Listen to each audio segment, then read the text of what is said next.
नमस्कार, स्वागत है आपका न्यूज 18 पंजाब हरियाणा हिमाचल में। मैं हूं आपके साथ कुसुम रावत। देश ने अपने पहले chief of defence staff Bipin Rawat को खो दिया है। तमिलनाडु के कुन्नूर में एक हेलीकॉप्टर हादसे में सीडीएस बिपिन रावत और उनकी पत्नी समेत 13 लोगों की मौत हो गई, जबकि ग्रुप कैप्टन वरुण सिंह की हालत गंभीर बनी हुई है।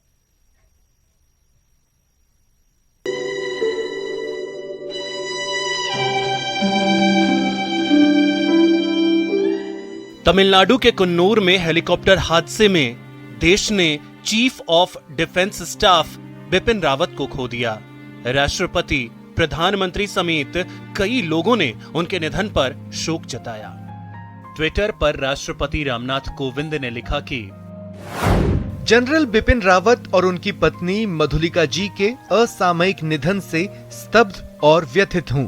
देश ने अपने सबसे बहादुर सपूतों में से एक को खो दिया है। मातृभूमि के लिए उनकी 4 दशकों की निस्वार्थ सेवा असाधारण वीरता और वीरता से चिन्हित थी। उनके परिवार के प्रति मेरी संवेदनाएं। वहीं प्रधानमंत्री नरेंद्र मोदी ने लिखा कि मैं तमिलनाडु में हेलीकॉप्टर दुर्घटना से बहुत दुखी हूं, जिसमें हमने जनरल बिपिन रावत, उनकी पत्नी और सशस्त्र बलों के अन्य कर्मियों को खो दिया है। उन्होंने पूरी लगन से भारत की सेवा की। मेरी संवेदनाएं शोक संतप्त परिवारों के साथ है। केंद्रीय गृह मंत्री अमित शाह ने लिखा कि देश के लिए एक बहुत ही दुखद दिन, क्योंकि हमने अपने सीडीएस जनरल बिपिन रावत जी को एक बहुत ही दुखद दुर्घटना में खो दिया है। वह सबसे बहादुर सैनिकों में से एक थे, जिन्होंने अत्यंत भक्ति के साथ मातृभूमि की सेवा की है। उनके अनुकरणीय योगदान और प्रतिबद्धता को शब्दों में बयां नहीं किया जा सकता है। मुझे गहरा दुख हुआ है। रक्षा मंत्री राजनाथ सिंह ने लिखा कि तमिलनाडु में एक बेहद दुर्भाग्यपूर्ण हेलीकॉप्टर दुर्घटना में chief of defence staff general Bipin Rawat, उनकी पत्नी और 11 अन्य सशस्त्र बलों के जवानों के आकस्मिक निधन से गहरा दुख हुआ। उनका असामयिक निधन हमारे सशस्त्र बलों और देश के लिए एक अपूरणीय क्षति है। कांग्रेस नेता राहुल गांधी ने लिखा कि मैं जनरल बिपिन रावत और उनकी पत्नी के परिवार के प्रति संवेदना व्यक्त करता हूं। यह एक अभूतपूर्व त्रासदी है और इस कठिन समय में हमारी संवेदनाएं उनके परिवार के साथ है। अपनी जान गंवाने वाले अन्य सभी लोगों के प्रति भी हार्दिक संवेदना। इस दुख की घड़ी में भारत एक साथ खड़ा है। सीडीएस बिपिन रावत देश के पहले चीफ ऑफ डिफेंस स्टाफ रहे। 1 जनवरी 2020 को सीडीएस अधिकारी बने। इससे पहले वो 1 जनवरी 2017 को थल सेना प्रमुख बने। 1 सितंबर 2016 को सेना के उप प्रमुख बने। उन्होंने 37 साल तक सेना के लिए काम किया और वे परम विशिष्ट सेवा पदक और अति विशिष्ट सेवा पदक से सम्मानित हुए। सेना का Mi-17 V5 हेलीकॉप्टर हादसे का शिकार हुआ। हेलीकॉप्टर में 9 यात्री समेत 14 लोग सवार थे। सीडीएस बिपिन रावत और उनकी पत्नी मधुलिका रावत सवार थे। ब्रिगेडियर LS लिद्दर और लेफ्टिनेंट कर्नल हरजिंदर सिंह सवार थे। नायक गुरुसेवक सिंह और नायक जितेंद्र सिंह सवार थे। लांस नायक विवेक कुमार और लांस नायक बी साई तेजा सवार थे। पीएसओ हवलदार सतपाल और क्रू मेंबर सवार थे। हेलीकॉप्टर सुलूर एयरबेस से वेलिंगटन जा रहा था। सीडीएस बिपिन रावत एक कार्यक्रम के लिए वेलिंगटन जा रहे थे। वायुसेना ने हेलीकॉप्टर हादसे के जांच के आदेश दिए हैं। Bureau report, news 18 network.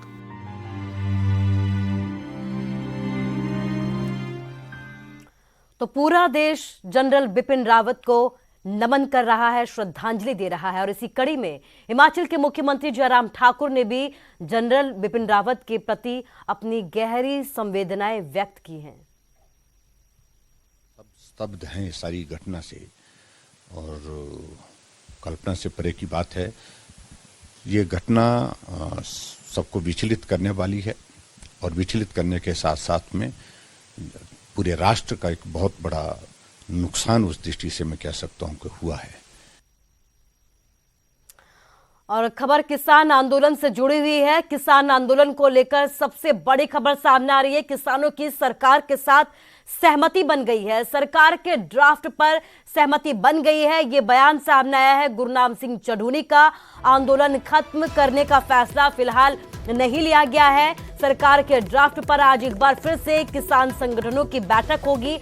आज दोपहर 12 बजे संयुक्त किसान मोर्चा की बैठक होगी और इस बैठक में फैसला लिया जाएगा कि आखिर कब जो आंदोलन है वो खत्म किया जाना है। तो बड़ी खबर आपको दिखा रहे हैं, किसान आंदोलन से जुड़ी हुई ये बड़ी खबर है। किसानों की सरकार के साथ सहमति बन गई है, सरकार के ड्राफ्ट पर सहमति बन गई है। सरकार की तरफ से कई मांगे किसानों की मान ली गई है, जिसके बाद सहमति बनती हुई नजर आई है। आंदोलन खत्म करने का फैसला फिलहाल नहीं हो पाया है, ये कहना है गुरनाम सिंह चढ़ूनी का। सरकार के ड्राफ्ट पर आज एक बार फिर बैठक होगी। आपको बता दें कि पिछले दिनों से लगातार किसान संगठनों की बैठक जारी है और आज एक बार फिर से दोपहर 12 बजे संयुक्त किसान मोर्चा की एक अहम बैठक होने जा रही है। हमने एसकेएम की तरफ से सभी ने, हरियाणा ने, पंजाब ने, या जो भी साथी बीच में थे, सभी ने मिलके उस पर सहमति जता दी है कि जहां तक सरकार पहुंची है वहां तक हमारी सहमति है। एक बार इस आंदोलन को स्थगित जो है वो उस मांगों पर सहमति है और जैसा वो लिख के आएगा उसके बाद कल की जो है वो फिर मीटिंग रखी गई है। अभी स्थगित करने का निर्णय नहीं है, वो कल की मीटिंग में लिया जाएगा। कल तक वो ड्राफ्ट जो है, कल 12 बजे मीटिंग है, जैसे ड्राफ्ट सरकार पे आएगा, सरकार का आएगा, वैसे हमारी दोबारा से फिर मीटिंग करेंगे और मीटिंग करने के बाद फिर हम किसी नतीजे पे पहुंचेंगे। तो किसान आंदोलन खत्म होने को है, लेकिन सियासत लगातार जारी है। इस बीच हरियाणा के गृह मंत्री अनिल विज ने राहुल गांधी को बड़ी नसीहत दी है। राहुल जो है राजनीति ना करे, किसानों की केंद्र से बातचीत जारी है, किसी तीसरे को बीच में पड़ने की जरूरत नहीं है, ये कहना है हरियाणा के गृह मंत्री अनिल विज का। अपनी मांगों को लेकर लगातार किसान आंदोलन पर अड़े हुए हैं और किसान आंदोलन अब समाप्ति की कगार पर है, समाप्त होने जा रहा है, ये कह रहे हैं हरियाणा के गृह मंत्री अनिल विज का। और इसी बीच उन्होंने राहुल गांधी को कड़ी नसीहत दी है, बड़ी नसीहत दी है। किसानों की केंद्र से लगातार बातचीत जारी है, ऐसे में कोई तीसरा बीच में ना पड़े। राहुल गांधी ने मृतक किसानों की सूची जो है वो सदन में दी है और उनके लिए मुआवजे की मांग भी जो है वो करते हैं। क्या करेंगे? किसानों की